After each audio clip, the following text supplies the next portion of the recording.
이게 무슨 LGBTQ 해방 이게 아니거든요. 모든 사람의 해방이다. 우리 진정한 기독교인이 됩시다.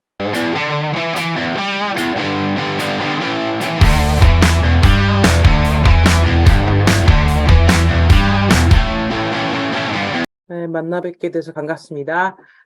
아까 간단하게 자기소개했지만 워낙이 신학이라는 게 본인의 삶의 자리에서 일어났던 일들하고 밀접하게 관련이 있는 것이기 때문에 소개를 좀 더 약간만 길게 하고 그다음에 왜 그런 제 삶이 제가 하는 공부하고 연결이 되어서 이런 생각을 하게 됐는지 이렇게 설명하는 방법으로 할게요.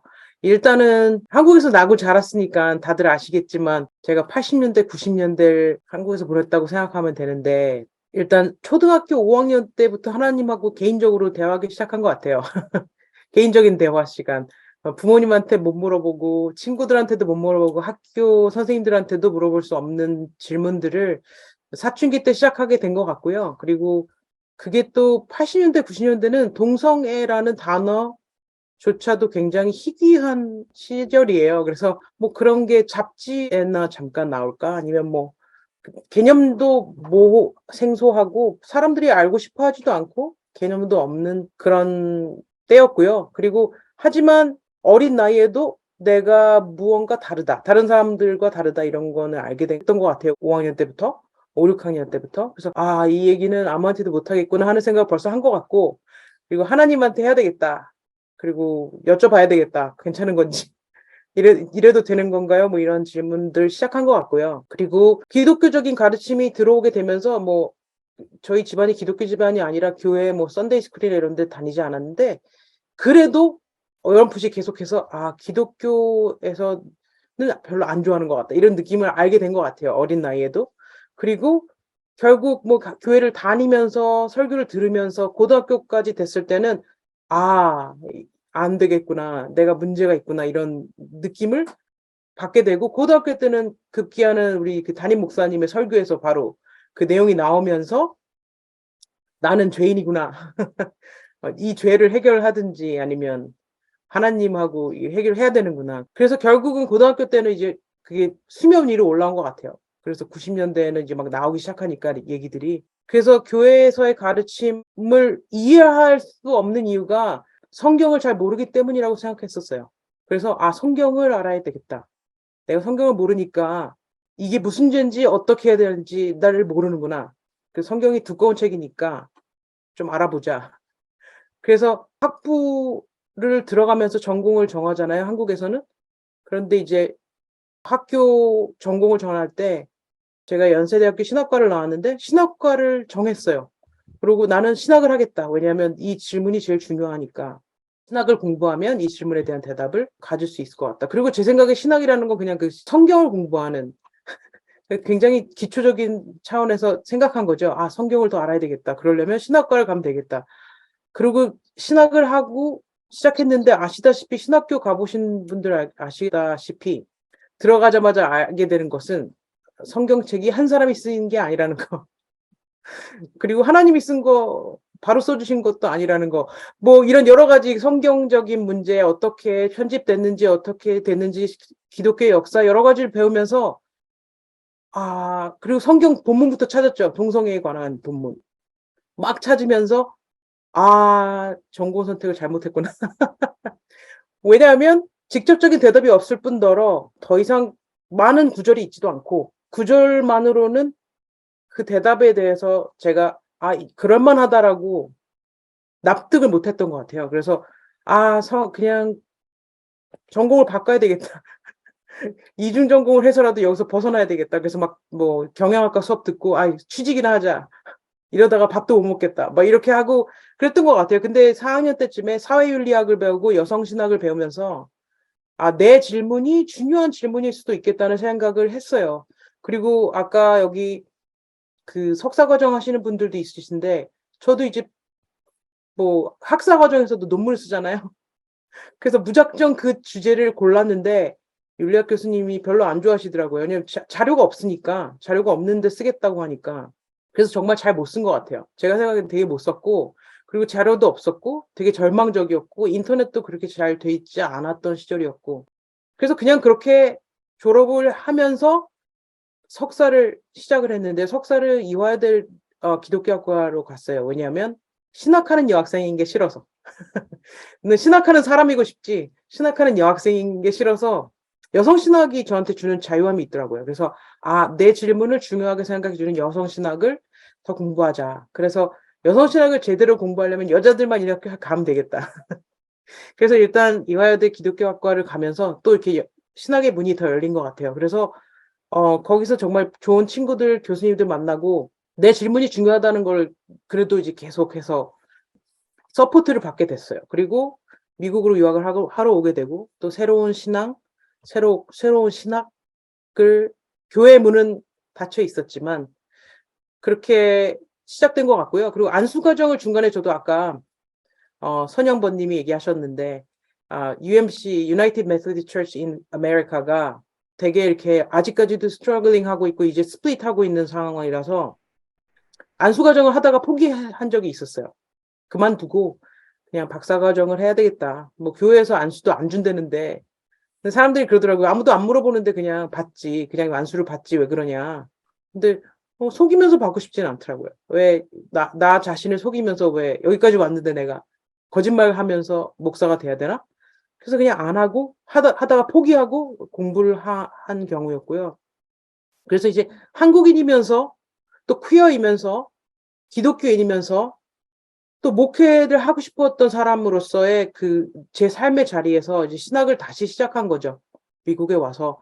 그리고 또 제가 드루 신학교라는 학교에서 공부를 하면서 많은 교수님들, 친구들한테 도움을 많이 받은 것 같아요. 그래서 이제 이제 박사과정을 주제를 Ethics of Queer Holiness라는 개념을 제가 이제 이런 개념이 좋은 것 같다. 내 윤리는 이런 모양이었으면 좋겠다 하는 그 주제로 박사과정 논문을 썼어요.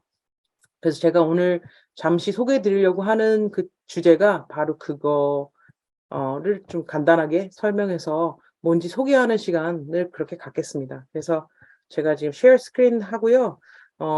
설명하면서 뭐 나중에 끝나고 이제 질문해 주셔도 좋고 너무 복잡한 개념이기 때문에 짧게 설명하는데요. 나중에 대화하는 시간에서 또 얘기하도록 하겠습니다. 지금 파워포인트 하나 쉐어할게요. 보이시나요? 제가 설명하려고 그러는 개념이 Ethics of Queer Holiness인데요. 제가 그 질문이 어디서 시작되냐 하면은 Can queer be holy? 그러니까 퀴어라는 사람, 퀴어라는 그 공동체 안에 있는 사람들이 성스러울 수 있냐? 성스러울 수 있을까? 라는 질문을 한 이유는 제가 자라면서는 내가 퀴어기 때문에 난 성스러울 수 없다. 라는 얘기를 많이 들었고 저 스스로도 그럴 수 있을까? 만약에 그럴 수 없다면 내가 하나님으로부터 내 존재 때문에 하나님으로부터 멀어진다면 내가 그러면은 평생 혼자 살면 되겠다. 그래서 나는 하나님한테 나의 신실함을 보여드리겠다. 이런 생각한 것 같아요. 그래서 과연 나는 성스러울 수 있는가라는 질문을 시작한 것 같아요. 그래서 그 개념에 대해서 오늘 좀 얘기를 한번 해볼게요. 그래서 이 주제가 또 이렇게 Can queer be holy라고 얘기를 하면 저희한테는 이렇잖아요. 퀴어면서 우리가 또 한국 사람이잖아요. 한국 사람이고 아니면 Korean American이고 아니면 Korean Canadian인데 그런데도 우리 홀리할 수 있을까? 이게 이제 들어가거든요. 우리의 아이덴티티의 레이어가 있으니까. 그런데 결국 이게 방금 얘기 들었던 것처럼 퀴어하고 성스러움이 멀다. 굉장히 멀다. 라고 사람들이 그렇게 얘기를 하고 그래야만 한다 그러고 그러니까 교회에 못 들어오게 하고 안수를 못 받게 하고 그런 커플을 우리가 인정할 수 없다. 남자 여자만이 커플이다. 뭐 이렇게 계속 우리를 바깥으로 몰아내고 우리는 성스러우니까 너네 들어오지 말아라. 이런 얘기가 계속 있는 거죠. 그래서 어떻게 보면은 퀴어는 뭐고 또 성스러움은 뭐냐.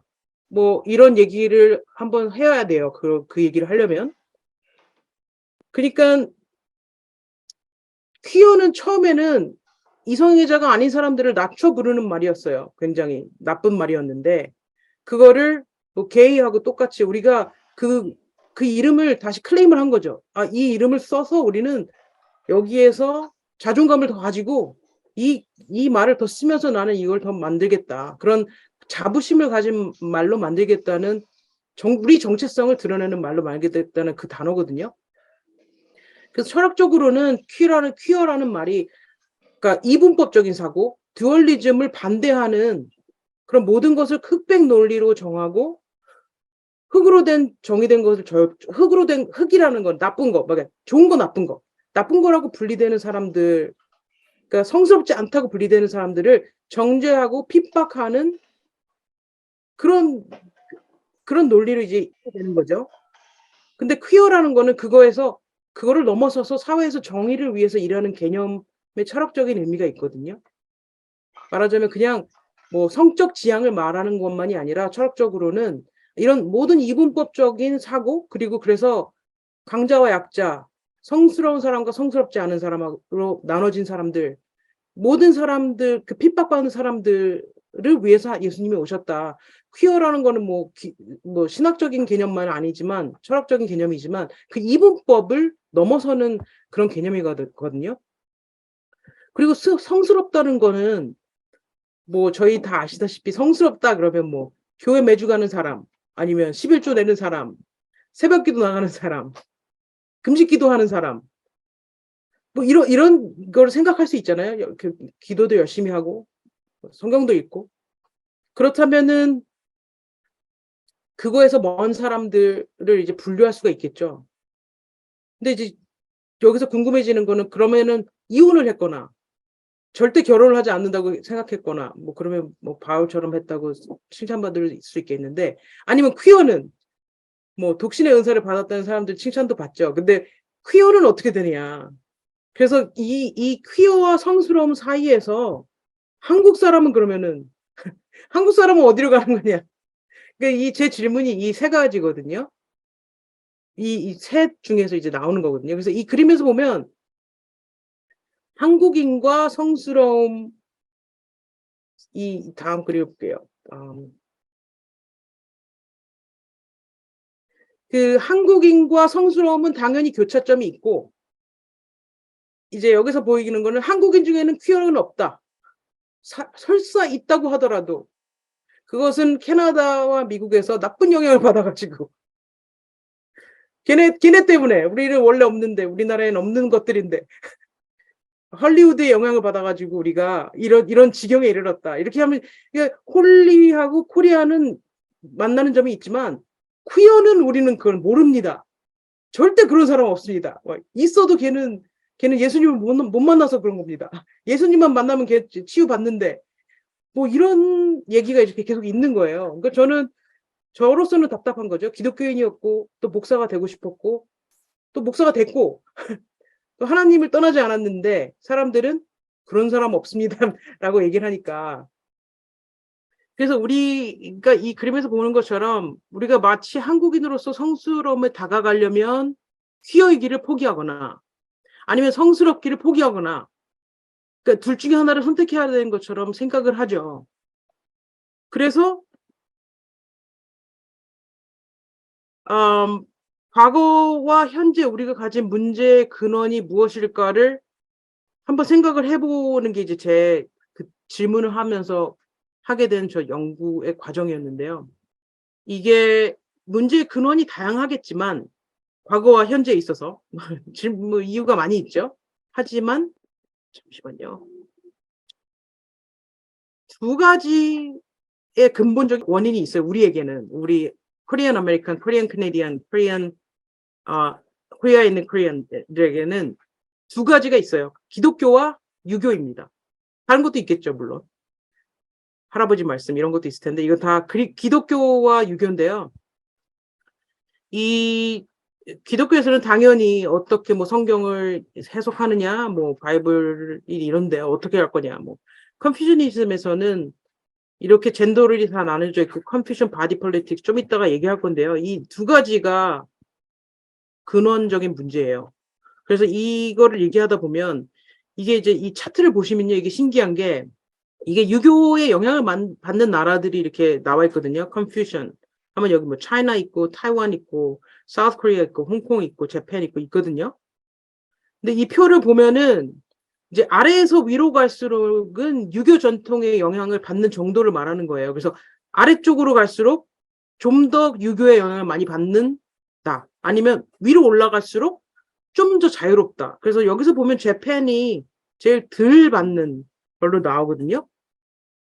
그리고 왼쪽하고 오른쪽은 왼쪽은 이제 서바이벌 위주의 생각을 한다. 살아남아야 된다는 생각으로 사는 사람들. 그러면 그럴수록 오른쪽은 이제 자기 표현을 존중하는 쪽으로 가는 그래프인데요. 우리나라는 역시 자기 표현보다는 유교식 전통을 지키는 게 우리가 살아남는 데 중요하다. 우리의 한국적인 것은 유교적인 것이다. 뭐 이거를 되게 우리 살아남으려면 이래야 된다.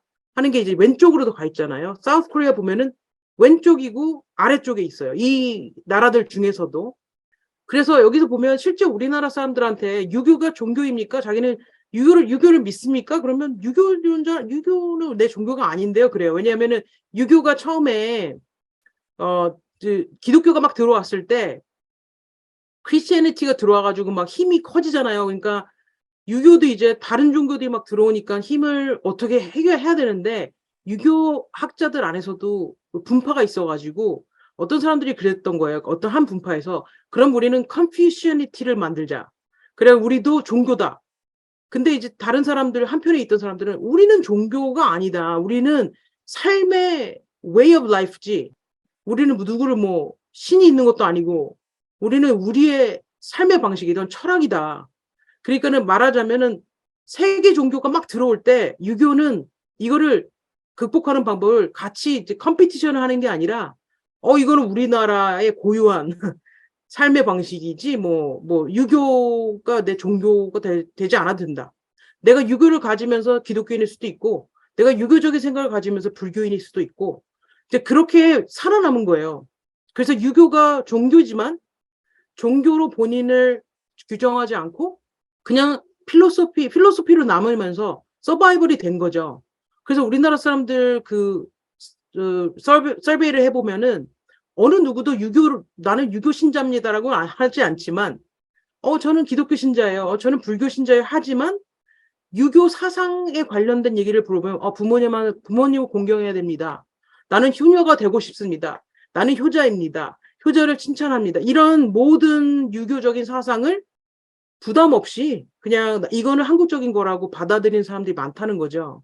그래서 우리나라 사람들 중에서 종교로 유교를 가지고 있는 사람은 없지만 대부분이 이것이 한국적인 것이다.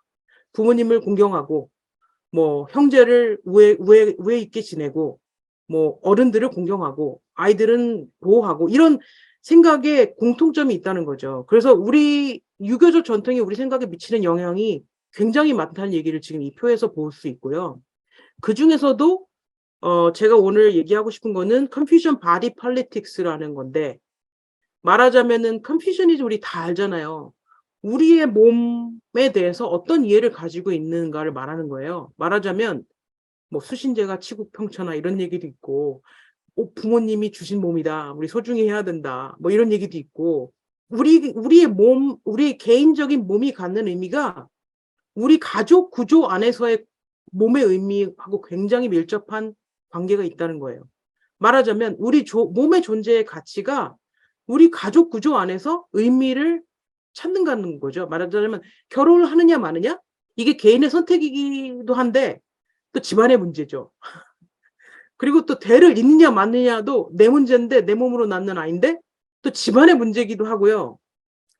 그래서 언제 결혼을 하느냐 또 아이는 그러면 결혼했으면 아는 언제 얼만큼 어떤 종류로 아들을 낳을 거냐 딸을 낳을 거냐 이런 얘기를 막 서슴없이 설날 가족 모임에 막 추석 뭐 이런 데 하면은 누구든지 미혼의 남녀에게 물어볼 수 있는 질문이고 물어봐야 되는 질문이고 누군가 물어보지 못했는데 어떤 분이 물어봐 준다면 고맙다 안 그래도 걱정하고 있었는데 쟤는 왜 결혼 안 하냐 빨리 해야 된다 이렇게 묻고 대답하는 문화가 있다는 거죠. 그래서 저희들 뭐 추석이나 설날 때 힘든데 이게 바로 이제 저희 백그라운드라는 얘기죠. 우리 몸에 대한 정치. 우리 몸이 이 구조 안에서 이해되는 몸이라는 거죠. 내가 저는 제 몸이 별로 결혼도 하기 싫고 안 하고 싶어요. 그럼 집안에서 하는 얘기가 네가 3대 독자인데 네가 네 몸을 해서 결혼을 안 해서 대를 안 이으면 우리 대가 끊긴다. 이런 집안 얘기를 들어야 되는 거죠. 내 몸에 대해서 얘기를 하면서 내 몸에 대한 결정권이 나보다 좀 더 큰 가족과 사회와 연결이 된 차원에서 몸을 얘기하게 된다는 얘기죠. 그리고 또 하나의 문제는 이제 기독교인데요. 저기 영어로 써드려서 죄송한데 제가 이제 한국말로 다 설명을 하고 있거든요. 그러니까 그 대부분의 것들 다 설명하고 있으니까 그렇습니다. 기독교가 문제가 되는데요. 일단은 성경이 우리 시대에 우리를 향해서 어떤 메시지를 주는지 해석하는 문제가 성경 자체의 문제가 있고요. 또 과연 성경 해석의 문제의 핵심에는 이런 질문이 있죠. 뭐 과연 이 텍스트가 성경 전체의 신학적 윤리적 메시지에 비추어 보았을 때 그리고 또 기독교의 전통과 우리의 이성 그리고 우리 현재의 경험에 비추어 보았을 때 어떤 의미를 갖는 것인가? 이 텍스트 자체가 이 뭐 패시지라든지 뭐 구절이라든지 내용이 이 문제를 우리가 생각해야 되는데 이 성경의 저자가 말하는 바가 또 우리 현재의 경험에 직접적으로 정말 거기에다가 대입시킬 수 있는 그런 얘기를 하고 있는가? 이런 문제가 이제 남는다는 거죠. 동성애하고 성경의 문제는 또 우리 6번째 강연 맡아주실 김선영 번님께서 자세히 말씀해 주시겠지만 간단히 짚고 넘어가자면요. 동성애라는 주제 자체가 성경의 메인 주제가 아니라는 것은 성경학자들도 다 뭐 보수적이든 진보적이든 간에 그 얘기하고 있는 거거든요. 메인 주제가 아니에요. 얘기하고 싶어 하는 주제가 아니라는 거고요. 그리고 그 성경은 동성애에 대해서 관심이 없다. 제가 이제 신학교 1학년, 그러니까 학부 1학년 때 배우게 된 성경은 동성애에 대해서 관심이 없다. 굉장히 저한테는 정말 청천벽력 같은 얘기였거든요. 관심이 없다네. 그래서 그리고 또 한 가지는 sexual orientation이라는 성적 지향성이라는 의학적이고 꼭 심리적인 용어가 그때는 존재하지 않았던 거거든요. 그게 1950년대 이후에 다 만들어진 게 아니라 발견된 우리의 의학적, 심리학적 그래서 DSM-4 전에는 섹슈얼 오리엔테이션으로 호모섹슈얼리티라고 했을 때 그게 정신병으로 분류가 됐었거든요. 근데 이제 정신병이 아니거든요. 왜냐면 그건 성적 지향이니까. 근데 그 당시에는 성경의 저자들은 동성애적 행동만을 알고 있지 동성애적 성향을 가진 사람들에 대한 이해는 전혀 없었다는 거예요. 동성애적인 행동을 하는 그 행동에 대해서만 얘기를 하죠. 거기에다가 구약에는 성결법이라는 게 있고요. 그 성결법 안에는 동성애뿐만이 아니라 어떤 다른 행동들도 그냥 더러운 것으로 여겨지는 게 많았던 시절이에요. 그 성결법에 있어서 아시다시피 여성이 생리하는 기간에 성스럽지 못하다는 거. 그래서 성전에 들어올 수 없다는 거. 그러면 한 달에 한 번 생리하는 여성은 절대로 하나님 앞에 가까이 가서도 안 되는 더러운 존재로 여김을 받던 성결법이라는 게 구약에 존재하고요. 신약에서 여성은 뭐 사람으로 간주되는 존재가 아니었어요. 왜냐하면 남성에게 귀속된 존재거든요. 그래서 예수님이 5,000명을 먹으셨다? 그러면 그건 남성 5,000명이지 여성이 얼마나 있었는지 아이들이 얼마나 있었는지는 포함되지 않았던 거거든요. 그러면 사람으로 쳐지지 않은 남자에게 귀속된 존재로서 여겨지던 시점인데 과연 그 구절들을 막 이거 하나님의 말씀이라고 해가지고 동성애에 관한 구절이 있다 하고 여기 있다 하고 이거를 그냥 갖고 와서 쓰는 것 자체가 굉장히 힘든 얘기라는 거죠. 그래서 그 구절들이 여러 건 있지만 저는 이건 성경학자들한테 이 모든 논쟁을 맡기고 제가 말하고자 하는 건 성경의 메인 핵심을 봅시다라는 거예요. 그런 정교법이나 이런 거를 보기보다는 성경 얘기는 이제 또 6번째 제가 김선영 목사님 오시면은 또 같이 얘기하면 좋을 것 같고요. 여기 이 정도만 하고 그 뒤에 제가 하고 싶은 얘기는 제가 윤리학을 가르칠 때 과연 이게 윤리적인가 안 윤리적인가 그래서 나는 어떤 윤리적인 결정을 해야 하는가라는 결정을 할 때 윤리학자들이 주로 이 4가지 감리교인들은 존 웨슬리의 quadrilateral interpretation of authority라고 얘기를 하는데 기독교 윤리학자들도 이 네 가지의 고려해야 될 요소들을 얘기를 하거든요. 예를 들어서 어떤 일이 일어나고 있을 때 그거를 윤리적인가 안 윤리적인가를 판단하기 위해서 우리는 성경을 보고 그리고 교회의 트래디션을 또 보고 신학도 들어가겠죠, 거기. 그리고 우리의 reason, 예를 들어서 우리가 DSM-4 이후에 호모섹슈얼리티가 정신병이 아니라는 human reason이 있잖아요. 우리가 이성적으로 봤을 때 이건 병이 아닙니다 하고 의사들이 아니라고 얘기한 것에 대해서 우리가 인정한다는 거죠. 아직도 정신병이라고 주장하는 것은 human reason을 거스르는 거잖아요. 그러니까 우리가 가지고 있는 모든 철학적인, 의학적인, 심리학적인 어떤 인간의 이성적으로 우리가 발견하고 만들고 디벨롭 시킨 모든 이성적인 결과물들을 우리는 여기에 다 적용을 하겠다. 그리고 또 한 가지 제일 중요한 것은 경험, 인간의 경험. 예를 들어서 스크리처와 트래디션과 리즌에다가 실제 경험, 우리가 사는 경험이 이것과 맞는가. 예를 들어서 억압받는 사람들의 경험들을 비추어 봤을 때 성경의 이 구절이 과연 타당한가. 그게 여성이든 노예이든 어떤 그룹의 사람이든 간에 우리의 사람의 실제 경험을 여기에 집어넣어 봤을 때 윤리적이냐 안 윤리적이냐가 이 인간들의 삶의 경험을 들여와서야만 이 결과를 얘기할 수 있다는 얘기죠.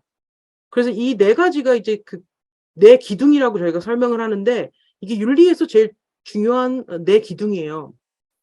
그래서 지금 여기서 이거에 이어서 제가 말씀드리고자 하는 Ethics of Queer Holiness, 제가 말씀드리는 게 뭔지 개념을 잠깐 소개를 한번 할게요. 아까 보았듯이 퀴어, 성스러움, 그리고 한국인이라는 게 우리 주제인데요. 이제 웨슬리 전통에서는 성스러움이라는 것이 이제 그냥 방에 들어가서 조용히 기도하고 교회 가고 착하게 살고 바이블 스터디 가고 소그룹 가고 봉사도 나가고 뭐 자기가 개인적으로 하는 일도 성스러움에 들어가지만 사회적인 성스러움에 대해서도 얘기하거든요.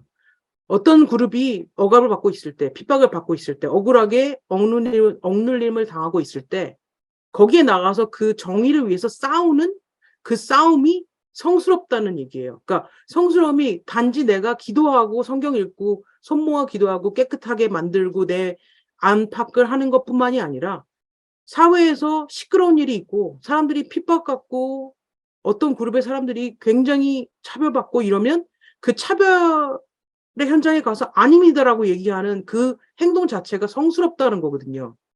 그래서 그 중에 어느 하나도 만약에 내 개인적인 성스러움만을 주장한다 그러면 사회적인 성스러움에 대해서 그 부분에 대해서는 잊고 있는 거잖아요.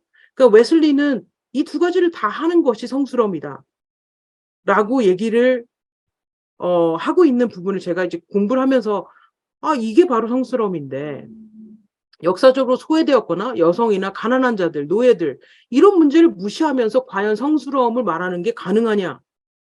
신학자들은 가능하지 않다고 얘기하는 거예요. 그런 성스러움은 없는 거다. 그런 성스러움은 성스러움이 아니다. 그거는 성스러움과 성스럽지 않음을 나누고 성스럽지 않은 그룹에 있는 사람들을 핍박하는 거에 하나님을 이용하는 거죠, 말하자면.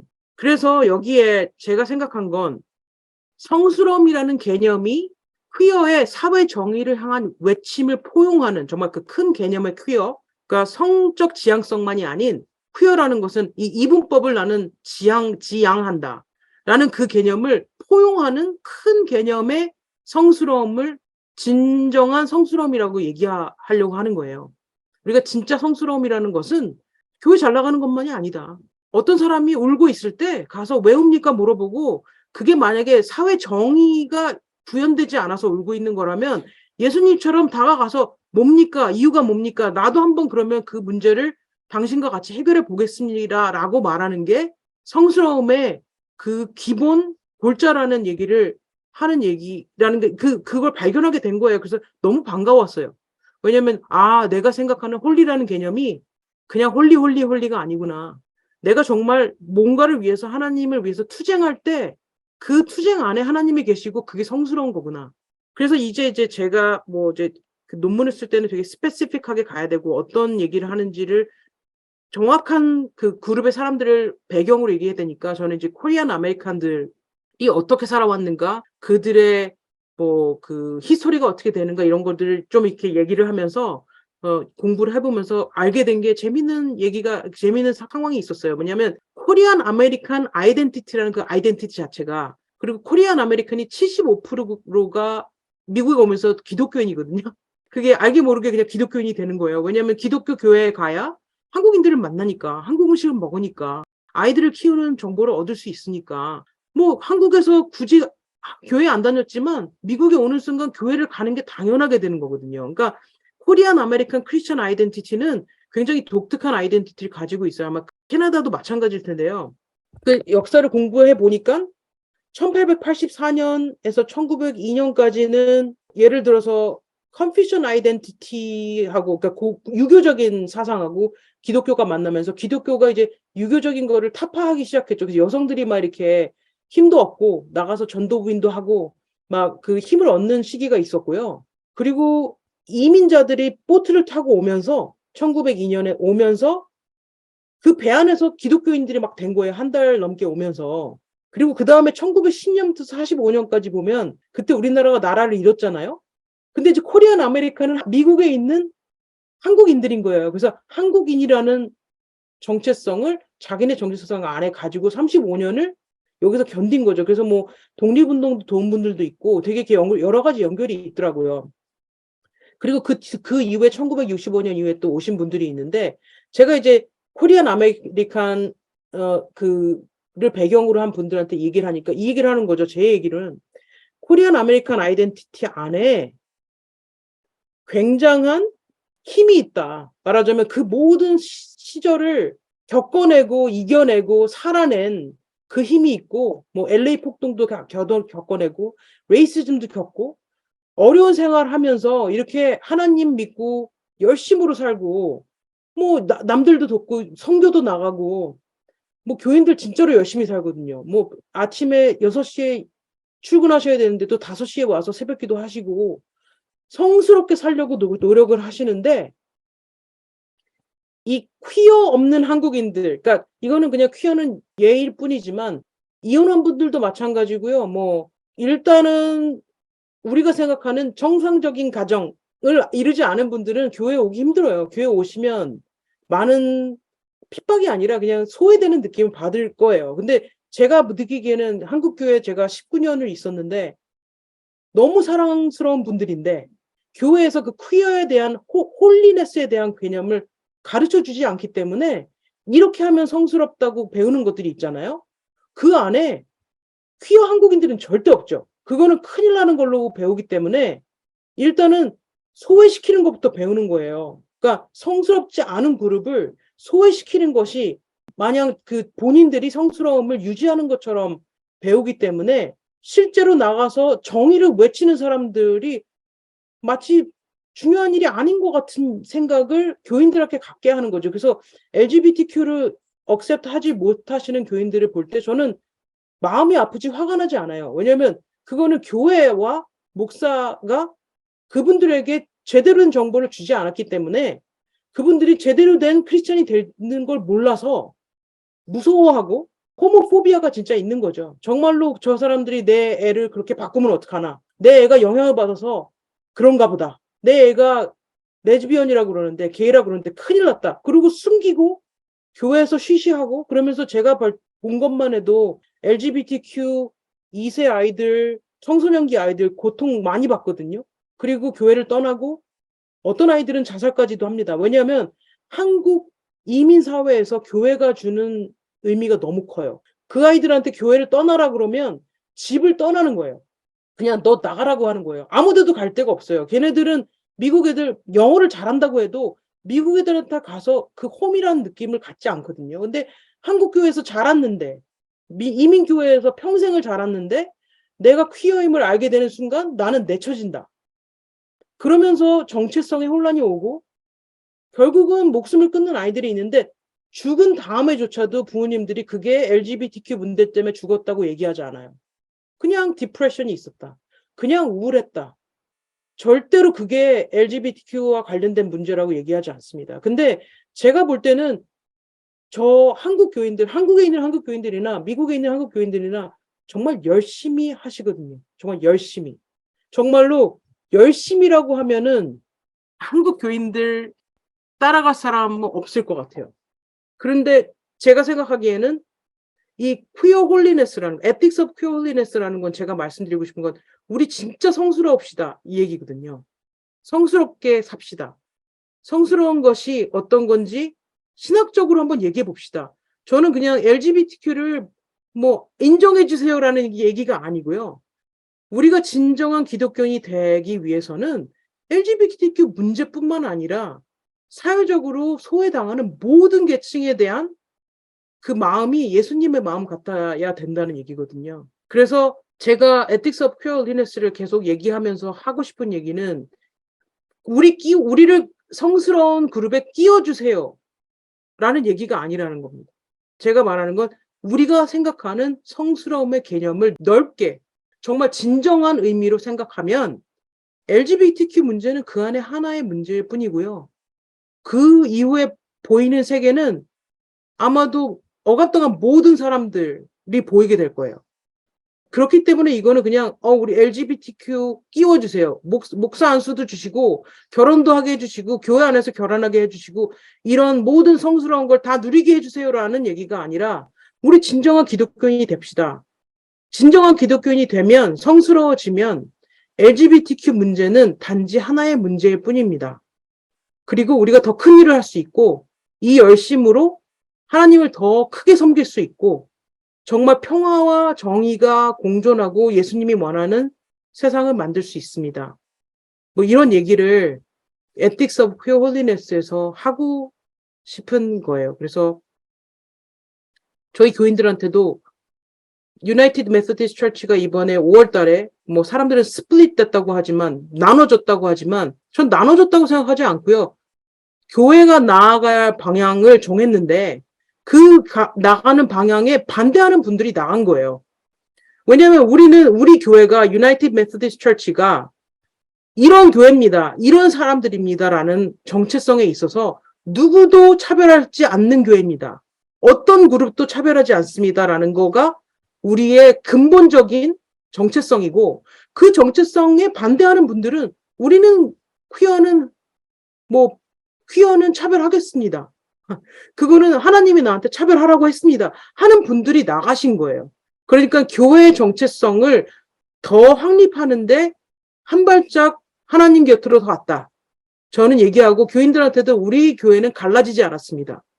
갈라진 게 아니라 우리가 우리 길을 가는 동안에 우리한테 반대하시는 분들이 나간 겁니다. 우리는 더 공고하게 우리의 아이덴티티를 정해 나가는 겁니다. 이게 더 옳습니다.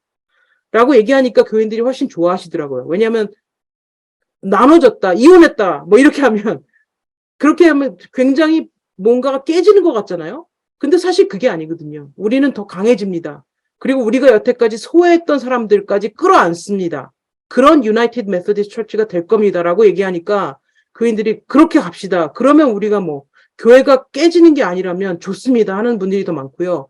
앞으로 다른 교단 분들도 그런 얘기 하실 때 이게 교회의 정체성이라는 것, 이게 예수님이 원한 우리 삶이라는 거를 더 중심적으로 얘기해 주시면 이게 무슨 LGBTQ 해방 이게 아니거든요. 모든 사람의 해방이다 라는 중심을 가지셨으면 좋겠고요. 그렇게 얘기하실 때 홀리네스라는 거는 성스러운 거라는 거는 개인적인 성스러움과 사회적인 성스러움이 같이 있습니다.